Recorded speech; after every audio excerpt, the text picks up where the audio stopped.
Kita mau makan sushi guys di Hamajushi.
Alhamdulillah kita udah selesai makan teman-teman. Kita makan sushi di Hamajushi.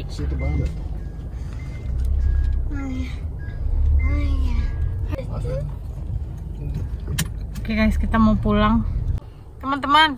Jadi kemarin ada yang nanya sama aku, kakak punya SIM ngambilnya susah nggak di Jepang?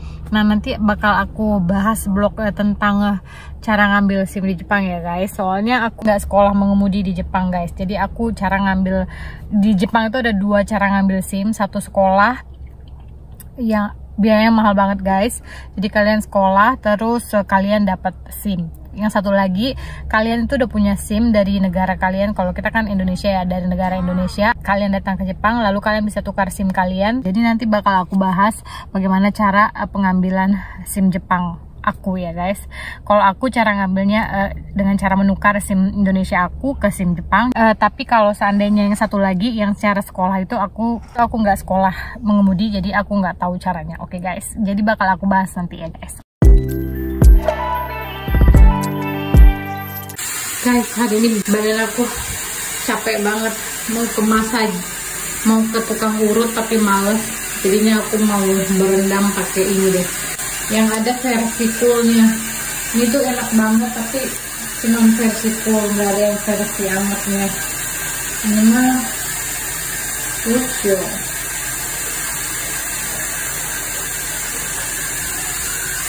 Iya, aku pakai yang ini aja deh. Bakso, bener.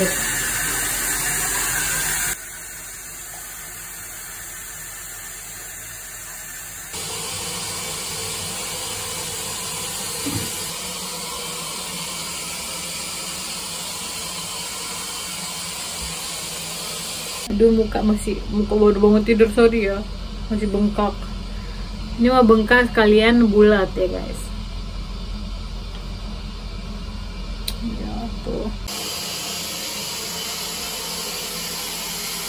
Guys, aku mau nyambung blog tentang pertanyaan dari followers Instagram aku yang nanya tentang bagaimana cara ngambil SIM di Jepang ya guys. Kemarin aku mau lanjutin, cuman abis pulang, kenapa ya? Oh, aku kelupaan pas abis makan sushi, aku kelupaan udah nyampe. Jadi kita makan sushi kemarin tuh, pulang ke rumah terus aku kelupaan kunci mobil aku, mau kunci rumah aku ketinggalan di sushi, di Hamajushi. Terus kita balik lagi ke Hamajushi, terus dari situ kita pergi ke kemana ya? Oh, kita pergi ke Shimamura, kita mau lihat spray buat musim panas yang ada kul-kulnya gitu guys. Terus abis dari situ udah deh aku pulang ke rumah jadi lupa segala macam ya. Jadinya nggak sempat nyambung pertanyaan dari followers ya. Kak Rika tolong ceritain dong bagaimana proses pengambilan SIM Kak Rika gitu. Susah apa enggak, ribet apa enggak, terus berkali-kali enggak gitu. Sekolah mengemudi di Jepang enggak gitu. Jadi ada yang nanya seperti itu. Nah, jadi aku mau jawab di sini. Jadi guys, di Jepang ini ada 2 cara untuk mengambil SIM ya. Ada 2 cara untuk mengambil SIM Jepang. Satu, caranya kalian pergi ke sekolah mengemudi di Jepang dan kalian ikuti proses sekolahnya. Terus nanti sorry ya berisik ya, anak aku lagi nonton di situ soalnya dia libur. Aku juga ambil libur supaya aku bisa nemenin dia di rumah. Kasihan dia kalau dititipin di penitipan anak mulu. Jadi aku sama suami aku gantian libur biar bisa nemenin dia di rumah. Oke guys. Ya jadi sorry, maafkan kalau suaranya berisik ya. Aku udah masuk ke kamar supaya nggak kedengaran, tapi tetap aja kedengaran gitu ya. Oke. Jadi ceritanya tadi ada 2 cara pengambilan SIM Jepang ya guys. Satu, kalian pergi ke sekolah mengemudi, terus ikutin prosesnya, belajar di sana, dan nanti ujung-ujungnya kalian bakal dites pakai teori, terus tes soal-soal gitu, terus nanti bakal dites uji mengemudi langsung di jalan raya guys ya, di jalan raya. Nah, jadi otomatis karena itu sekolah, harganya juga mahal ya guys, harganya mahal. Aku nggak tahu persis, cuman dari informasi-informasi gitu kayaknya mungkinnya harganya harga sekolah mengemudi di Jepang itu bisa sekitaran 25 jutaan atau mungkin sampai juga 30 jutaan. Aku juga nggak ngerti ya kalau dirupiahin ya guys, kalau dirupiahin 200 berapa ribu, pokoknya aku juga ngerti karena aku sama sekali nggak pernah masuk ke sekolah mengemudi Jepang. Oke, yang itu yang pertama ya guys, mahal tapi kalian dijamin bakal ini ya, bakal, karena itu sekolah, karena walaupun mahal karena itu sekolah, kalian bakal dijamin dapat SIM ya guys. Tapi kalian harus lulus dari ujian kayak jawab-jawab soal yang keluar, terus ya lulus uji tes di jalan raya gitu guys. Itu kalian bakal dituntun sebagus-bagusnya ya, karena memang benar-benar guru mengemudi yang ngajarin kalian di sekolah itu. Nah, yang kedua, satu lagi caranya adalah bagi kalian orang-orang yang bukan orang Jepang, orang-orang yang bukan warga negara Jepang yang udah punya SIM di negaranya sendiri. Seandainya aku waktu itu status aku udah punya SIM Indonesia. Nah, jadi aku nggak usah ke sekolah mengemudi juga nggak apa-apa. Aku bisa langsung ke kantor polisi tempat pengambilan SIM langsung. Jadi kalau di kota aku ini, di kota pusatnya, aku harus ke kota pusatnya, terus aku harus datang ke sana, aku harus nunjukin SIM Indonesia aku, dan aku harus ngejawab 10 soal yang keluar di tes itu. Terus abis itu aku diuji langsung di jalan, tapi bukan jalan raya, di jalan yang emang udah disediain buat kita-kita yang mau mengambil SIM di sana gitu guys. Terus itu yang ngetes langsung itu waktu aku nggak tahu di kota lain, aku nggak tahu. Kalau di kota aku di Aomori ini yang ngetes itu langsung Pak polisi ya guys. Jadi itu bikin jantungan banget guys. Iya, pas aku tuh yang ngetes langsung Pak polisi. Ujian teorinya, ujian jawab pertanyaan itu sumpah waktu aku 10 soal deh. Aku nggak tahu kalau sekarang udah berubah, soalnya aku tuh ngambilnya 2000 tahun berapa ya, pokoknya udah lama banget. Ntar guys, aku ngambilnya udah 10 tahun yang lalu deh kalau nggak salah. 10 tahun yang aku lupa, aku nggak ingat pasti aku ngambil SIM-nya tahun berapa, tapi aku kalau nggak salah aku ingat aku harus jawab 10 soal yang keluar di tes itu. Nah, 10 soal itu kita bisa milih guys. Ada bahasa Jepang, ada bahasa Inggris, terus ada bahasa Chinese. Kalau nggak salah itu ada 3 bahasa. Jadi kita disuruh milih.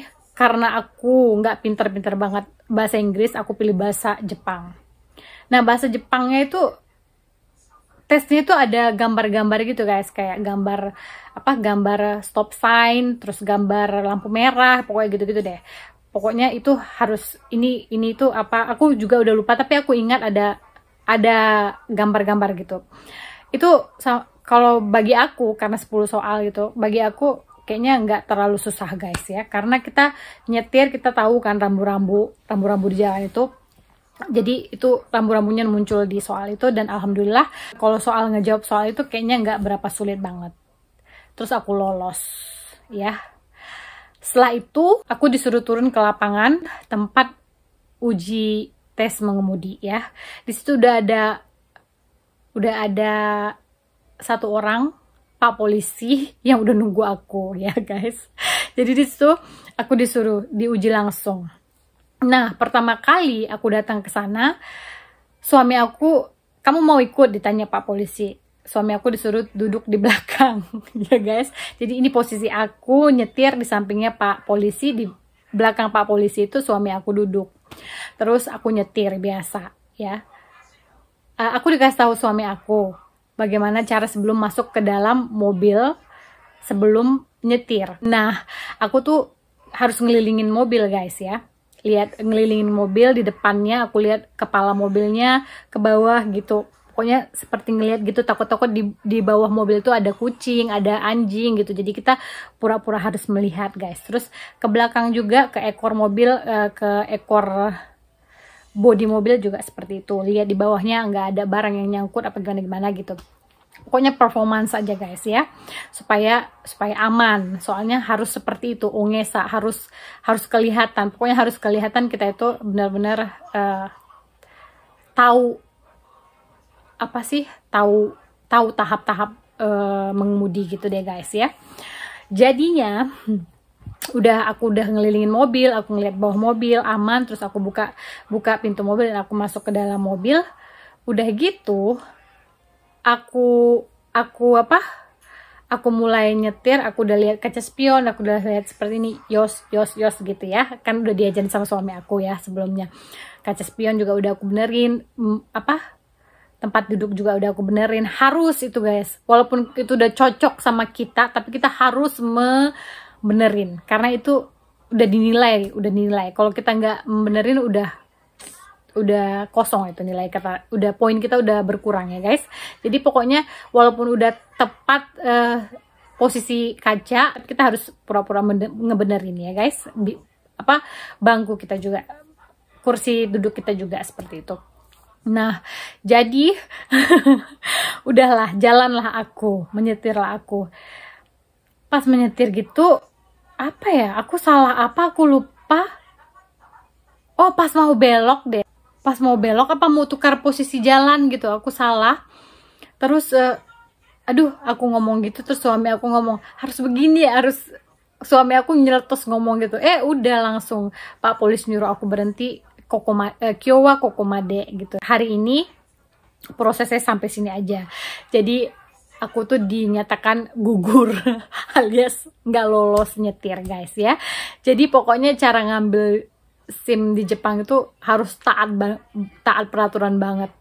Jadi suami aku udah nyeletus gitu, udah nggak boleh banget ya guys. Jadi aku saranin buat kalian jangan bawa orang jangan bawa suami di belakang mobil, atau jangan bawa siapa-siapa. Soalnya nggak tahu ya, kalau suami kalian bisa diem nggak ngobrol nggak apa-apa. Kalau suami aku dia nggak bisa diem, jadinya dia pengen ngasih ide gitu kan, cuman dia lupa kalau ini itu adalah hari tes ya guys.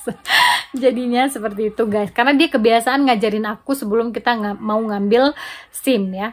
Sebenarnya nggak boleh, tapi aku tes di bagian-bagian halaman rumah aku ya, supaya aku itu bisa terbiasa gitu guys ya. Sebenarnya nggak boleh karena aku belum punya SIM Jepang, cuman karena kita cuman di bagian halaman rumah aja, di bagian komplek rumah aja, nggak ada yang tahu ya alhamdulillah nggak ada yang tahu gitu aja deh guys. Sebenarnya nggak boleh, cuman supaya terbiasa gitu aku belajar ya. Udah sampai situ aku nggak boleh lanjutin, aku disuruh turun di situ, suami aku juga disuruh turun di situ. Terus muka Pak Polisnya itu sedikit serem banget. Terus dia bilang, "Kyo janen dakedo, kyo wa kokomade da ne te, mata sumi gambatte kudasai." Dibilang begitu. Jadi hari ini apa boleh buat, kamu nggak lulus hari ini. Jadi berikutnya tetap semangat ya, dibilang begitu guys. Jadinya pertama kali aku gagal.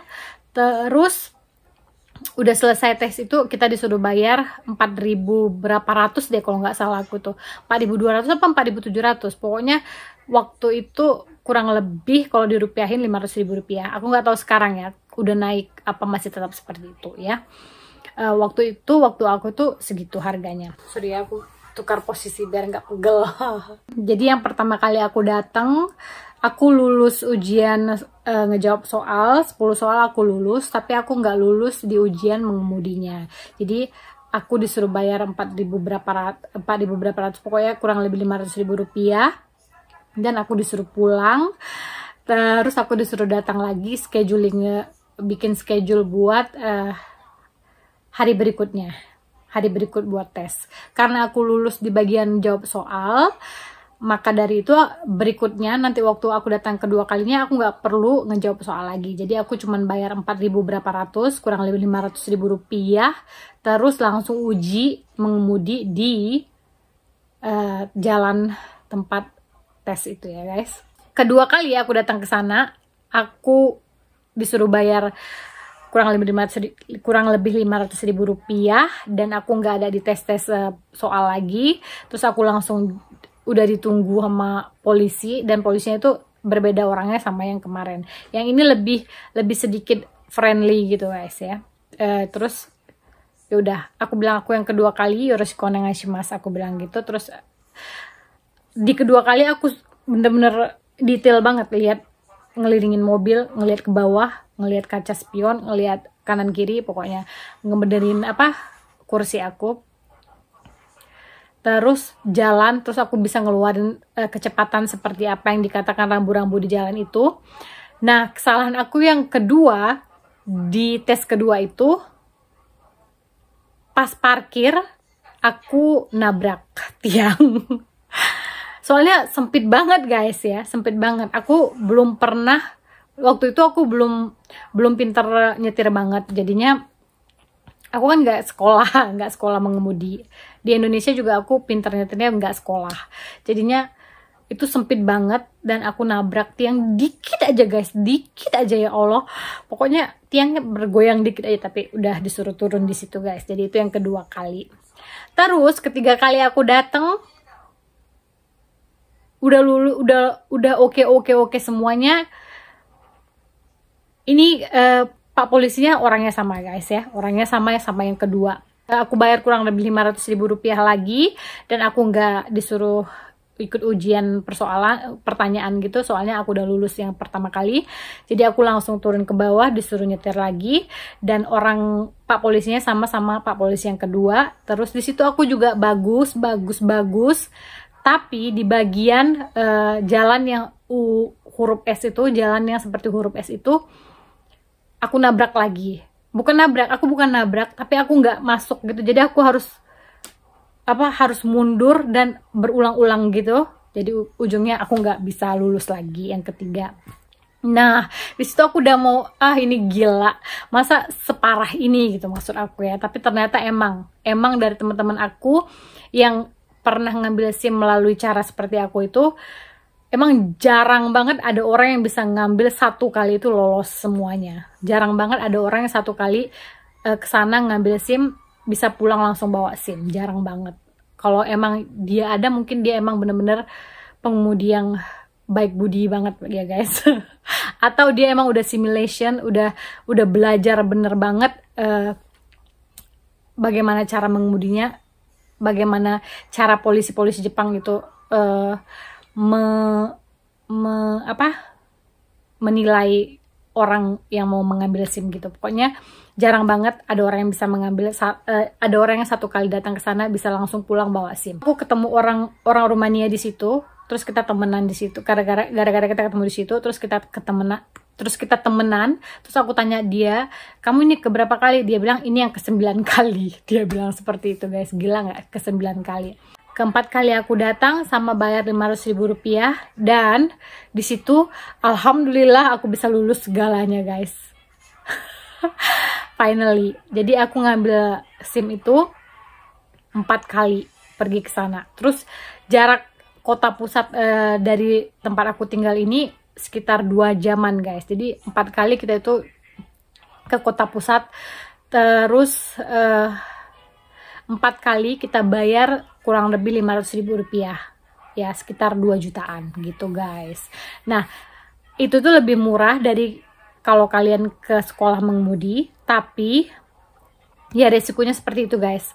Kalau gagal ya kalian harus datang lagi. Kalau gagal ya kalian harus datang lagi. Bahkan ada temen aku yang sampai 12 kali baru dia bisa lulus. Terus yang aku ketemuan di situ temen aku dia 9 kali. Terus ada temen aku juga 6 kali. Kalau aku alhamdulillah 4 kali. Karena aku setelah melihat itu aku benar-benar belajar di rumah ya guys. Belajar di daerah sekitar rumah aku ini, aku belajar yos gitu. Jadi saran aku bagi kalian yang mau ambil SIM, yang bukan ke sekolah mengemudi, karena aku nggak tahu ya bagaimana cara mengambil SIM di sekolah mengemudi karena aku nggak pergi ke sekolah mengemudi. Saran aku bagi kalian yang mau ambil SIM seperti aku yang udah punya SIM Indonesia, kalian tinggal datang ke kantor pusat tempat mengambil SIM, kalian disuruh isi formulir, terus kalian disuruh bayar. Waktu aku itu 10 tahun yang lalu kalau nggak salah sekitar kurang lebih 500.000 rupiah kalau dirupiahkan.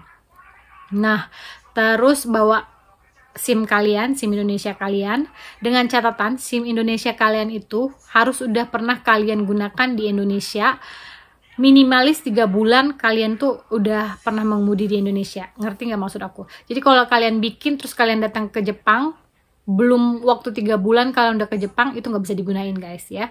Jadi kalian harus udah menggunakan SIM itu 3 bulan di Indonesia. Setelah kalian ambil SIM Indonesia, minimalis 3 bulan kalian tuh harus stay di Indonesia guys ya. Jadi kalau kalian ambil SIM Indonesia terus langsung ke Jepang, terus pengen tukar SIM, itu nggak bisa guys, nggak boleh sama sekali. Jadi kalian harus nunggu 3 bulan dulu di Indonesia minimalis, baru datang ke Jepang, baru tukar itu SIM gitu. Bagi kalian udah ambil SIM udah bertahun-tahun mah langsung gampang, nggak apa-apa. Habis itu kalian bayar kurang lebih 500.000 rupiah, terus kalian harus ikutin ujian tes teori 10 soal, dan itu aku rasa nggak susah-susah banget ya, karena kita tahu rambu-rambu di jalan raya ya. Terus yang bikin susahnya itu ujian tes di jalan sama Pak polisinya ya. Itu saran aku, satu, sebelum kalian masuk ke dalam mobil, kalian harus muterin tuh mobil, terus nunduk ke daerah kepala mobil, lihat ke bawah ada sesuatu nggak, terus pergi lagi ke belakang, terus lihat lagi di belakang ekor mobil di bawahnya ada sesuatu nggak. Bisa aja itu kucing atau anjing seperti yang aku bilang tadi, atau orang, nggak mungkin sih, cuman itu misalnya guys ya, supaya polisinya oh ini dia bener-bener kakunin, bener-bener ngecek dulu sebelum masuk ke mobil. Udah gitu pas mau buka pintu mobil itu juga kalian harus lihat ke belakang ya guys, ada mobil masuk nggak. Maksudnya kalau kita di jalan raya kan kita nggak tahu mobil itu kapan datangnya ya kan, jadi kalian sebelum buka pintu harus lihat ke belakang dulu, yos nggak ada mobil yang tanda ngecek yos gitu, langsung buka pintu terus kalian masuk, terus kalian tutup, terus kalian pakai seat belt, kalian rapiin tempat duduk, pura-pura ngecek tempat duduk, terus kalian lihat kaca spion kanan kiri seperti ini, yos, terus kalian benerin kaca di atas itu, harus dibenerin ya guys, pura-pura walaupun udah cocok dengan posisi kalian, tapi kalian harus pura-pura ngebenerin. Terus yos, lihat juga ke belakang ya, melalui kaca yang di sini, yang di atas ini, apa sih kaca apa tuh lupa. Udah gitu kalian hidupin mesin mobil, terus kalian harus lihat lagi ke belakang kanan, ke belakang kiri, ke depan, terus ke belakang melalui kaca ya. Terus barulah kalian hidupin apa tuh, wingka, apa sih yang tak tuk yang ke kanan ke kiri, aduh kok aku lupa ya, udah deh pokoknya ngidupin itu. Terus ke bagian kanan ya, karena kita mau masuk ke kanan, terus barulah kalian masuk ke kanan dengan lihat ke belakang ya guys, yos, baru jalan. Nah lihat itu rambu-rambu di situ, di jalan itu kalian diharuskan pakai kecepatan berapa kilometer. Kalau di situ 20 kalian harus 20, kalau 30 kalau 40. Terus nanti ada yang bagian 50 gitu guys.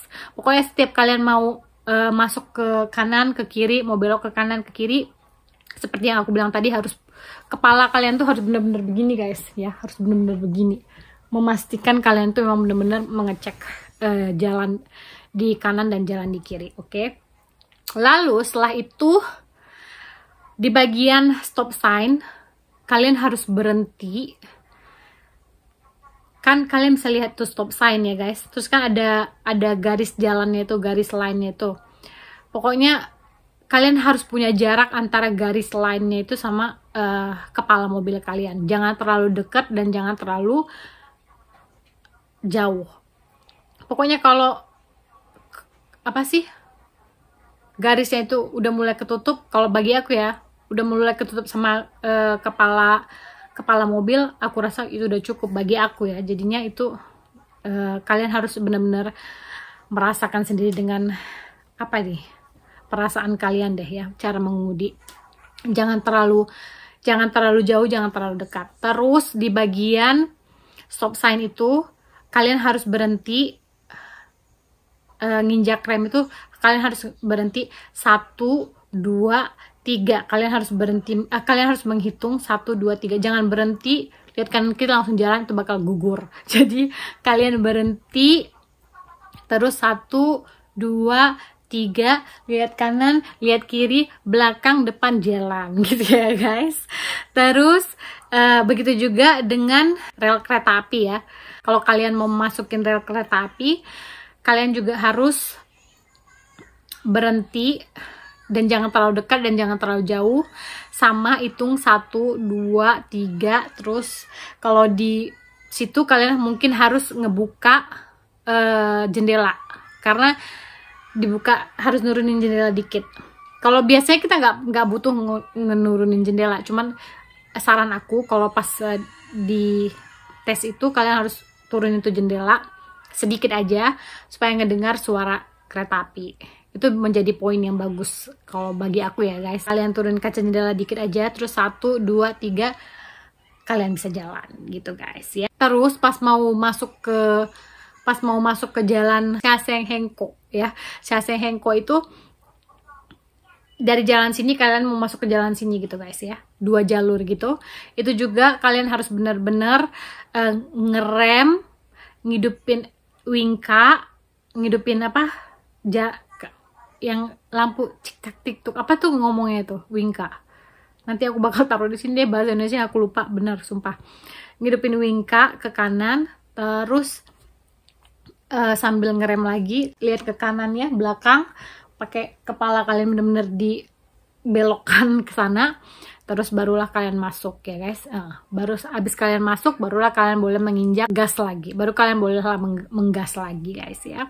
Jangan masuk langsung gas, nanti kalian bakal disuruh salah gitu ya. Jadi rem, wingka, kakunin, lihat ke belakang, cek, masuk pelan-pelan, barulah kalian, kalau udah di jalan yang benar, baru kalian boleh menggas lagi gitu guys ya. Terus apa lagi ya saran aku? Kalau aku lupa di video ini, kalian tanya ya, kasih tahu aku. Aku suka lupa-lupa guys, soalnya ini 10 tahun yang lalu ya. Apalagi dong?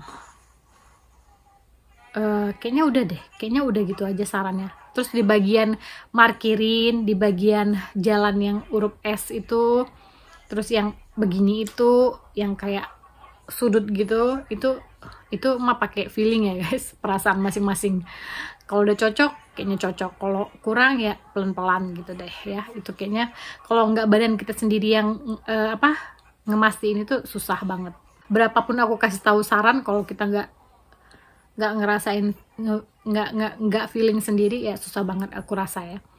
Terus sesudah kalian lolos, kalian bakal dikasih SIM-nya langsung di situ guys. Kalau aku tuh begitu waktu itu. Terus ambil foto juga langsung di situ, SIM juga langsung di situ. Jadi kayaknya seperti itulah video proses aku mengambil SIM di Jepang dengan cara menukar SIM Indonesia aku ke SIM Jepang ya guys. Cara-caranya seperti itu. Jadi bagi kalian yang mau mengambil SIM yang sama caranya seperti aku, mudah-mudahan video ini bisa membantu. Dan kalau aku salah atau bagaimana, tolong dikasih tahu ya. Soalnya ini prosesnya yang 10 tahun yang lalu, aku nggak tahu sekarang sama apa enggak, tapi aku rasa nggak jauh-jauh banget bedanya. Dan kalau aku ada kurang-kurang di sini juga, tolong maafin, tolong kasih tahu nanti ya. Dan kalau kalian masih mau tanya-tanya yang lain, aku bisa bikin blognya lagi ya. Soalnya semenjak aku bikin blog jawab pertanyaan followers tentang apa pekerjaan aku, di banyak yang, alhamdulillah banyak yang DM aku yang nanya bagaimana proses bikin visa, bagaimana proses bikin SIM, bagaimana proses menikah dengan orang Jepang, apa suka dan dukanya tinggal di Jepang gitu. Pokoknya aku bakal bikin videonya satu persatu ya guys, bikin video seperti ini ya. Oke guys, jadi mudah-mudahan ini video bisa membantu kalian dan kalian yang nanya bisa senang dengan videonya. Kalau kurang-kurang dan salah-salah dikit, mohon maaf ya guys, mohon maaf sekali. Tapi namanya juga ini ya, belajar.